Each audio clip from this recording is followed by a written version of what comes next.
tenemos una entrevista con una escritora, artista argentina que, bueno, es dueña de un lenguaje realmente muy impresionante. Estamos hablando de Camila Sosa Villada. Camila Sosa es cordobesa, estudió comunicación social, también estudió teatro en Córdoba y comenzó a desplegar su talento en las tablas. En 2009 estrenó su primer espectáculo unipersonal, Carnes Tolendas, retrato escénico de un travesti. En 2011 protagonizó la película Mía, de Javier Van de Kutter. En 2012 actuó en la miniserie La viuda de Rafael. En 2014 hizo en teatro El bello indiferente, de Jean Cocteau. En 2015, Despierta corazón dormido, Frida. 2016, Puta madre. Y en 2017, El cabaret de la difunta Correa y la miniserie La chica que limpia. La parte literaria, su costado de escritora, comienza a mostrarse en 2015 con el libro de poemas La novia de Sandro. En 2018, El viaje inútil. Y en 2019... así como que descolla con Las malas.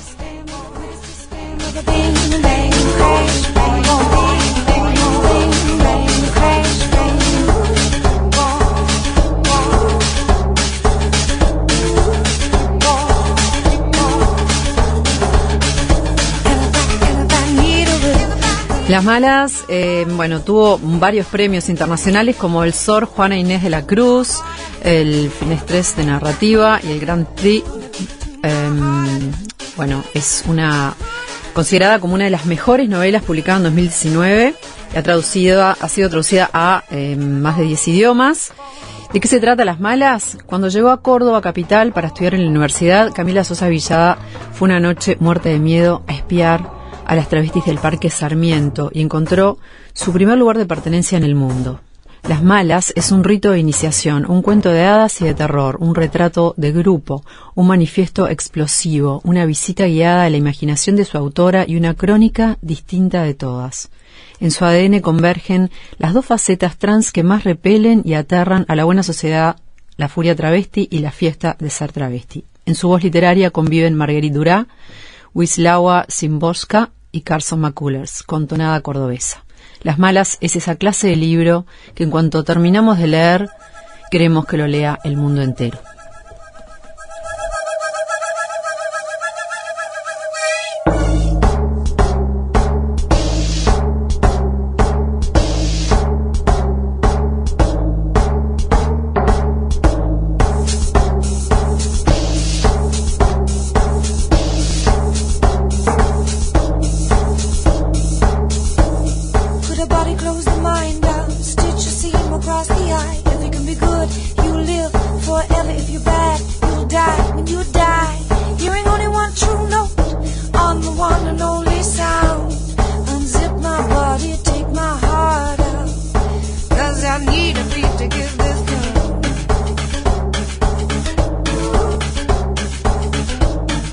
Aparte de Las malas, escribió otros libros, como Tesis sobre una domesticación, y este otro que tengo en mis manos, Soy una tonta por quererte, que es una serie de cuentos. Camila va a estar aquí en Montevideo en la noche de las librerías, va a estar presentándose en Escaramuza y vamos a hablar con ella ahora, vía telefónica, que nos atiende desde Argentina. ¿Cómo estás, Camila? Hola, Malena, ¿cómo te va? Muy bien, un gusto recibirte. Ay, me pescás justo con una resaca, porque anoche tuve el cumpleaños de uno de mis mejores amigos que vive al frente de mi departamento. ¿Dónde estás? ¿Estás en Córdoba o en Yo vivo en Córdoba, en Córdoba, en Córdoba capital. Sí. Bueno, y se desmadró en un momento, empezó a llegar gente que hacía años que no veía y yo estaba lenguaraz, estaba elocuente. Y empecé a tomar vino blanco y después pasé directamente a un escocés y ahí me desconocí. Así que soy como el cadáver de la novia, no sé. Bueno, pero se te escucha bien. ¿Sí? No se me escucha como con voz de whiskyera. No, se te escucha bien. Perfecto. Bueno, perdón, Camila. Pueblo uruguayo. No, por suerte programas a las 11, entonces tampoco era tan temprano. Bueno, Camila, hay muchas cosas para preguntarte, por dónde empezar. A mí me gustaría empezar por esto que a mí me llamó más la atención, bueno, que lo tengo frente a mí, Las Malas, y Soy una tonta por quererte. Empecé obviamente leyendo Las Malas hace un tiempo y me impactó tu manejo del lenguaje. O sea, hay como una cosa muy potente donde, bueno, se mezcla como una prosa muy exquisita y a la vez por momentos como muy arrebalera o sea, bueno, que está todo mezclado pero muy armónico, donde acercás realidades e historias de vidas que de otro modo tal vez veríamos de otra manera. O sea, como que tenés una cosa de acercarte al otro y contar, ¿no? Contar historias. Vos pasás del teatro a la escritura, ¿no? Es como que hay un pasaje ahí y me interesaba ver cómo se da esa transformación de la mujer que se descubre en esta parte escénica y pasa a esta otra expresión que es la palabra. Bueno, en principio es un pasaje puramente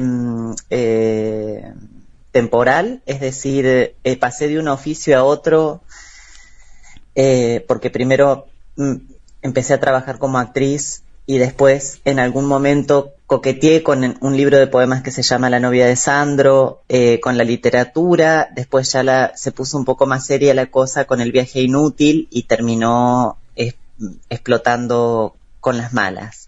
Pero fue puramente temporal, fue como un cambio de oficio. Lo cierto es que la escritura siempre fue primero la lectura, sobre todo, más que la escritura incluso.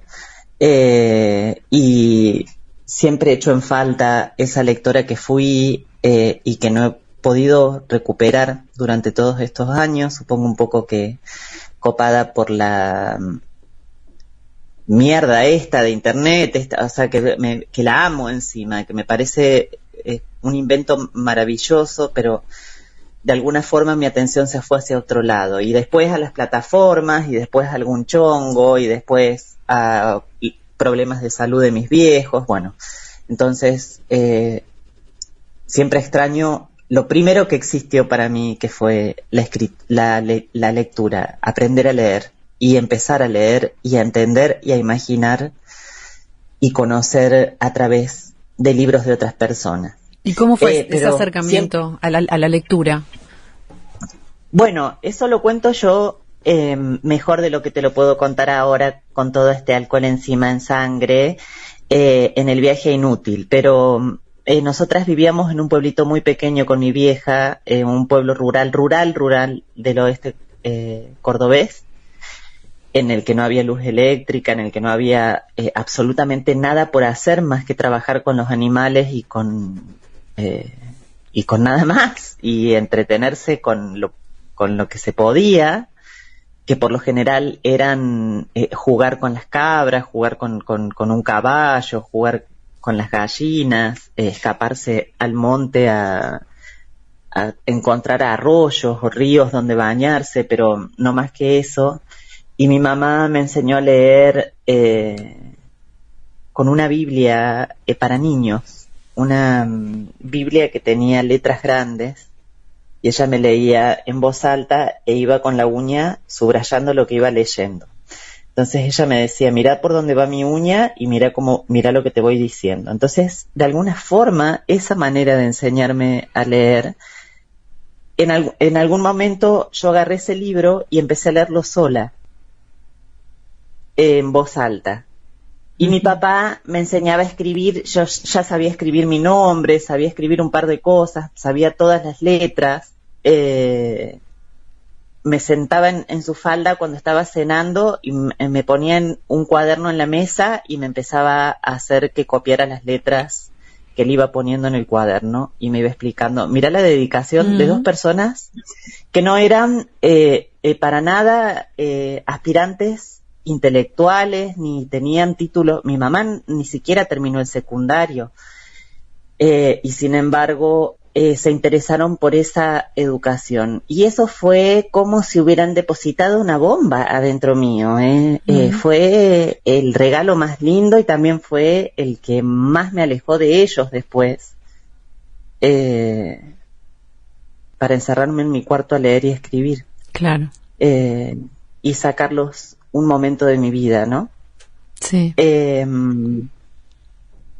Así que primero fue la lectura. Después me hice actriz de pedo, por suerte, porque me fue bien con una obra, porque se hizo correr la voz, el famoso de boca en boca, y empezó a ir mucha gente a verme al teatro. Y el pasaje fue de lo más normal, porque además entiendo que el soporte siempre es el mismo, que el soporte siempre es el lenguaje, y que hablarlo o actuarlo o escribirlo o improvisarlo en todo caso es siempre un juego, como es el juego de las entrevistas también, como es el juego del coqueteo con un tipo que te gusta en la barra de un bar. El soporte siempre es el mismo, que es el lenguaje. Sí. En una entrevista escuché que contabas, y bueno, entendí también por dónde venía el prólogo de Juan Forn en Las Malas. Tuve la oportunidad de conocerlo a Juan en Colombia hace años. ¿Hace cuánto? No hace mucho, ¿sabes? En 2019 creo que fue. 2019, sí, 2019. Ah, ¿te pareció guapo? No sé. Ay, a mí me parecía tan guapo. Era guapo. Era sí, guapetón. Sí, una persona así, agradable, ¿no? Sí, no me pareció especialmente era atractivo. Era muy seductor, era un tipo con mucha cintura social, era un bon vivant, sabía muy bien caer, tenía mucha cintura, no sé cómo decirlo. Sí, como que se acercaba a todo el mundo, sí. Sí, totalmente. Sí, nada, tuve una cena nomás un ratito, pero él fue importante, ¿no? Por lo menos para Las Malas, no sé, fue el editor. Claro, en animarte o apoyarte, no sé, en algo fue importante, ¿no? Sí, en verdad no fue un trabajo parental el que él hizo, no fue para nada paternalista, ni me apoyó, ni me... ¿Pero te invitó? Contuvo. Sí me invitó y trabajamos como tiene que trabajar una escritora con su editor. Eso fue lo más importante para mí, que él respondía como un editor a la altura de su escritora, es decir, yo les enviaba lo que escribía, él me lo reenviaba a la semana con todas sus marcaciones. Yo le volví a reenviar lo nuevo que había escrito en la semana que él se había tomado para corregir lo que yo había mandado antes, más lo que había corregido con sus marcaciones. Digamos, el ida y vuelta del trabajo con Las Malas, incluso con ciertas discusiones que tuvimos en medio, fue muy... como si nos hubiéramos encontrado el uno y el otro con un tiempo justo para el trabajo. Fue muy agradable. Realmente esa cosa de que nunca me sacaba el caballo de encima, nunca me dejaba ponerme exangüe, blanda, al contrario, y siempre insuflaba eso que vos decías respecto a la... cosa rabalera, si se quiere, que tiene por momentos Las Malas. Él siempre quería despertar ese tipo de baile en mi escritura, y eso sí me parecía importante. Después, algunas otras cosas por las que fue importante para mí, más allá de que me haya invitado o no, eso iba a suceder en algún momento, porque yo ya estaba dando vueltas entre las editoriales grandes de Argentina. Ya sabían de mí en Penguin, ya sabían de mí en Planeta. Paola Lucantis sabía por el Filba, que fue donde nos conocimos con Juan también personalmente. Y de alguna manera, porque si no, perdón que suene tan arrogante así, pero yo también fui importante en la vida de él como editor, y también cambié algo dentro de él. Es decir, si no, me deja a mí muy desvalida decir si él me ayudó, cuando yo también lo ayudé a él en su lenguaje, claro, en descubrir quiénes eran sus compañeros. De repente un día me dijo, ¿sabes qué? Lo leyeron todas mis amigas, pero ninguno de mis amigos al libro todavía. ¿Entendés? Sí, sí. Yo también pasé por la vida de él y dejé una pintura, dejé un arañazo en la pared, algo hice con él. Es decir, nos nutrimos los dos mutuamente. Sin duda. Y todo lo que fue importante después tuvo que ver con su astucia para lidiar con las editoriales, con su... Para mí siempre fue de mucho prestigio estar en Tusquets, porque es un sello editorial que yo empecé a leer desde muy joven y siempre sus títulos me parecieron muy buenos. Yo tengo libros del 1998, de 1997 de Tusquets. Entonces, para mí era, no sé cómo decirte, supongo que para un escalador escalar la Concagua debe ser lo que me pasó a mí cuando me invitó Juan a Tusquets. Bueno, eso. Divino. Bueno, como decíamos, venías de las... Ya habías escrito algunas cosas, pero estaba toda esta cosa escénica, ¿no? Y me interesa esa escritura desde el cuerpo, cómo combinás también esa cosa visceral, eso de salir de la cabeza, ¿no? No solamente, digo, que también hay algo más que se está comprometiendo en esa escritura. ¿Cómo es ese trabajo? No sé si llamarle trabajo o cómo le llamás, porque sí, también es eso, ¿no? Es un trabajo y es muchas otras cosas, ¿no? Es un trabajo que además, por lo general, intento evitar. En verdad, hay momentos en los que intento no escribir y no se puede. Me puedo pasar horas sentada frente a una frase, horas sentada frente a una, no sé, cómo empieza un capítulo y no encontrar qué es lo que no está funcionando o qué es lo que funciona para continuar jugando ahí. Siento que es lo que más me ha roto el cuerpo, además, la escritura, en este sentido, como si me hubiera ido encorvando y envejeciendo frente a la computadora, y eso que soy una mina que entrena, que sale a correr, que hace pesas, y sin embargo tengo dolores de espaldas terribles a causa de la postura por escribir. Las manos, los tendones, es espantoso, mucho más que el teatro. Fíjate cuánto de cuerpo hay puesto en un escrito, y que no necesariamente tiene que ser alusivo o un eufemismo de lo que provoca en el cuerpo del lector un libro mío, por ejemplo, o una poesía mía o lo que sea, sino de algo que es puramente físico y que es lo que más daño me ha hecho hasta ahora a mi espalda, a mi postura, a mi piso pélvico. No, es un espanto, es un horror. El teatro es mucho más saludable en ese sentido y se puede estirar y se puede jugar, tenés un espacio mucho más grande de juego. En la literatura se juega un poco menos. Sí.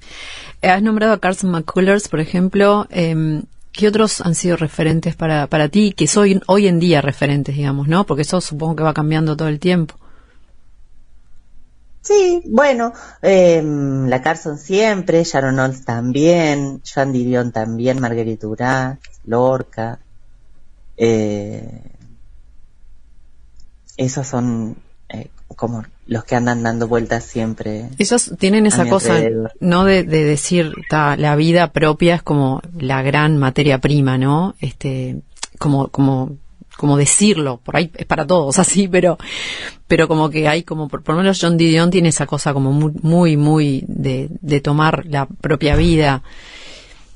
¿Cómo ha sido para ti, cómo va siendo esa evolución porque al principio cuando uno empieza a escribir, por ahí tomás un montón de experiencias, después empezás a dedicarle todo ese tiempo a la escritura y perdés un poco la experiencia, ¿o no? No sé si me explico la pregunta. Como que la vida en sí... No, pero yo sigo viviendo, ¿eh? No. Yo no me volví un ratón de biblioteca ni de cerca. No. Pero digo, la vida es una materia prima muy grande, la propia vida. Sí, e inagotable hasta el día que te morís, además. Uh-huh. Incluso no haciendo nada, incluso en el aburrimiento más grande, vos podés hablar sobre tu propia experiencia.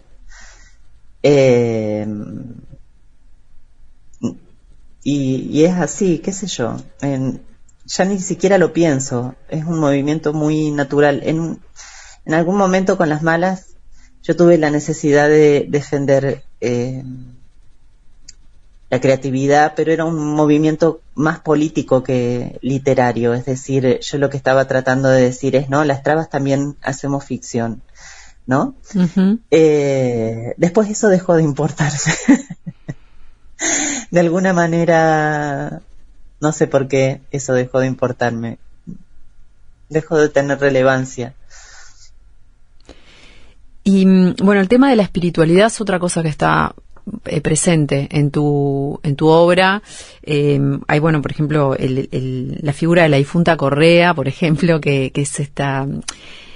Porque, nada, llamamos espiritualidad a todo esto que tiene que ver con el espíritu, ¿no? No es, o también puede ser como una religiosidad media pagana, no sé cómo llamarle, pero es una figura muy importante, ¿no? Que ha sido importante en tu propia vida. Bueno, sí, pero es una cosa con la que yo me crié, además. Es de la familia de la que provengo, eran todas personas que hacían rituales, que hacían que tenían su propia manera de ejecutar algunos rituales para hacer que llueva, para hacer que pare de llover, para encontrar una aguja perdida en la casa, o algún objeto que se perdió, o para llamar a la suerte, o para espantar las malas energías. Tías que visitaban brujas constantemente.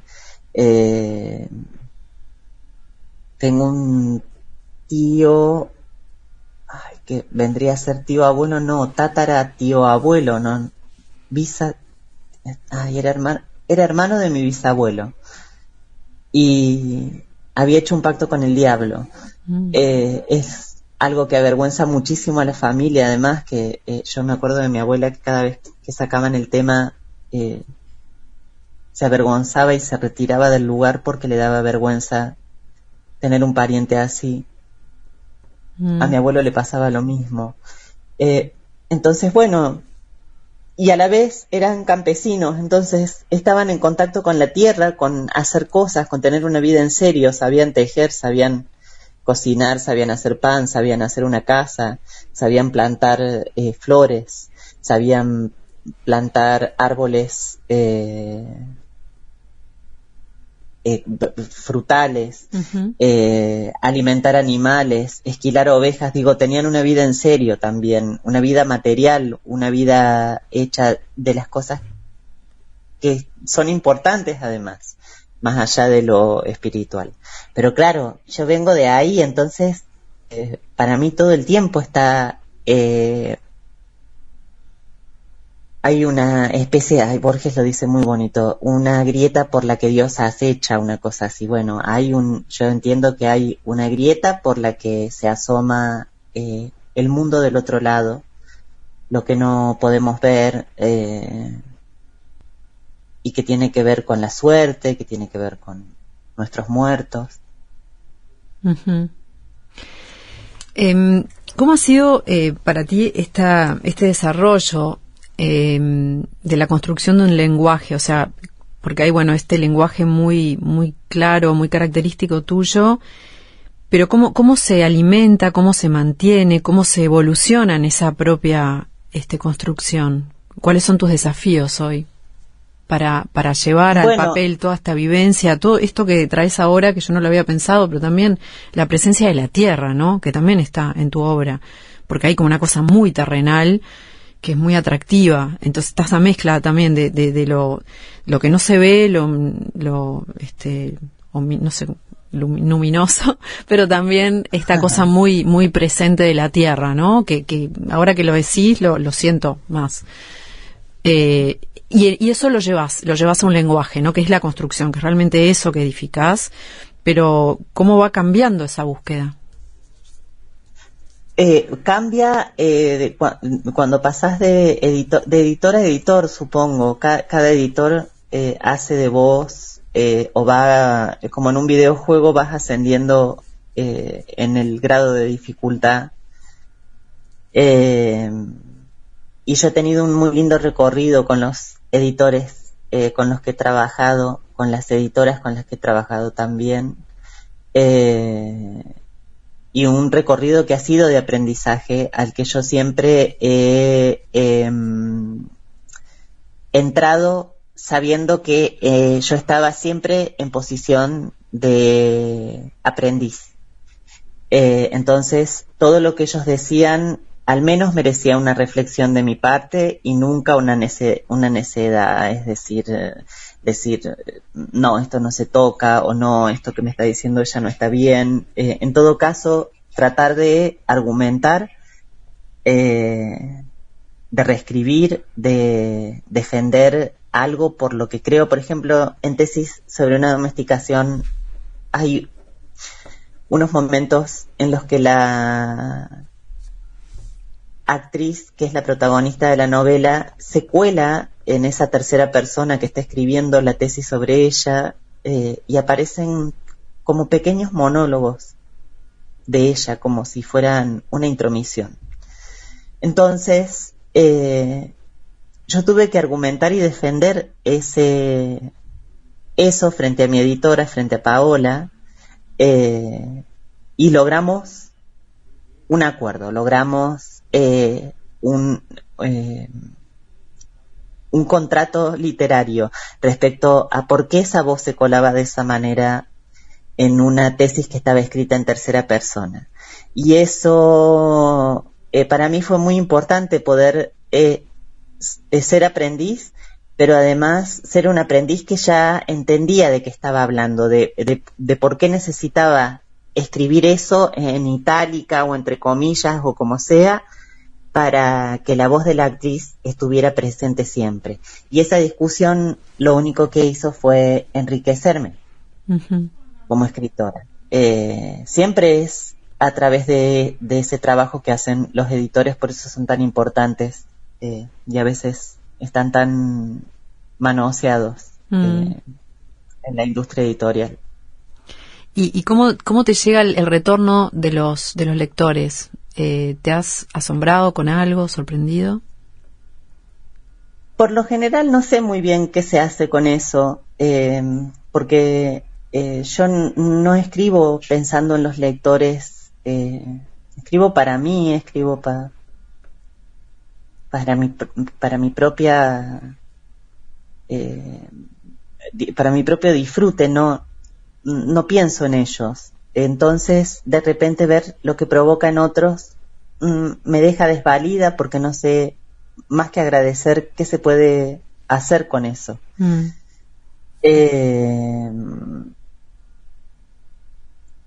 No sé, que sí, por lo general no me escriben para decirme, che, qué bosta tu libro, aparte, o sea, es decir, siempre son cosas buenas. Capaz que si me escribieran, che, qué porquería tu libro, yo sabría qué hacer con eso.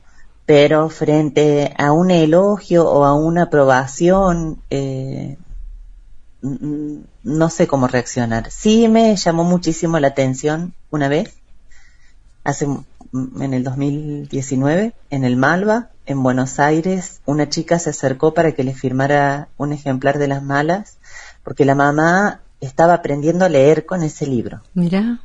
Y yo acordé de mí aprendiendo a leer con mi mamá. Qué fuerte. En el campo. Y me acuerdo que nos largamos a llorar las dos y nos quedamos un rato llorando abrazadas, la hija de esa señora y yo, y fue muy, eso sí fue muy impactante. Eso sí me pareció... No, por eso a veces eso, de que uno genera cosas que por ahí, nada, es impensable, ¿no? Y debe ser muy lindo. Sí, igual no podría hacer nada con eso. Sería imposible... Recibirlo. Que yo... recibirlo incluso o alojarlo siquiera. Es imposible, es mucha energía. Ahora hace poco estuve en Buenos Aires haciendo la promoción y firmé libros en 2 librerías y leí. Y fue como, había una amiga que nunca había ido a una firma mía, por lo general se junta mucha gente, entonces la gente se acercaba y venía con cositas, con ofrendas, con regalitos, con un chocolate, con una botellita de algo, como una virgen a la que le estaban ofreciendo algo. Era muy fuerte, y había algunos que lloraban, otros que temblaban, otros decían, ay, no lo puedo creer. Y mi amiga decía, esto hay que filmarlo como un documental. Es increíble, sos como la virgen de los 3 cerditos.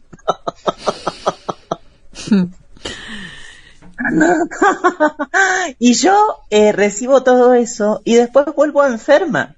Después me enfermo porque además es mucha gente que te abraza, que te toca, que te besa, que se quiere sacar una foto, de manera que es incluso imposible alojarlo. Sí, es como que en ese momento, sonreír, es fuerte. Decir, bueno, gracias. Y después de eso tiene que salir porque si no es mucha energía ajena dentro de mí misma. Claro.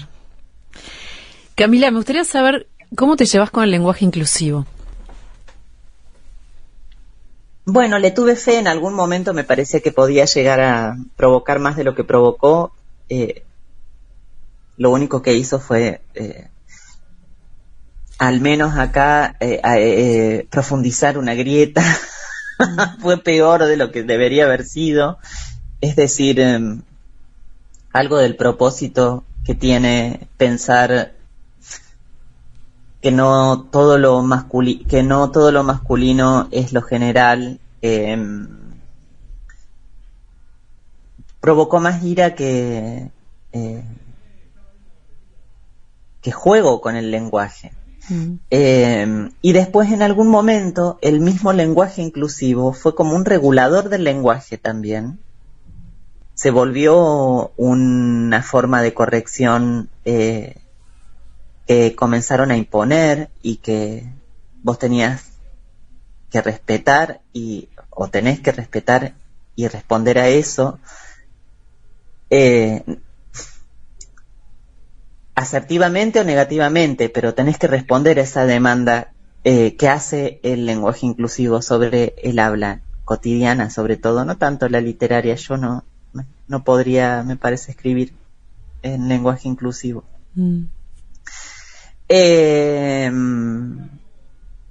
Y de alguna manera, lo que voy a decir ahora me va a costar un Perú después.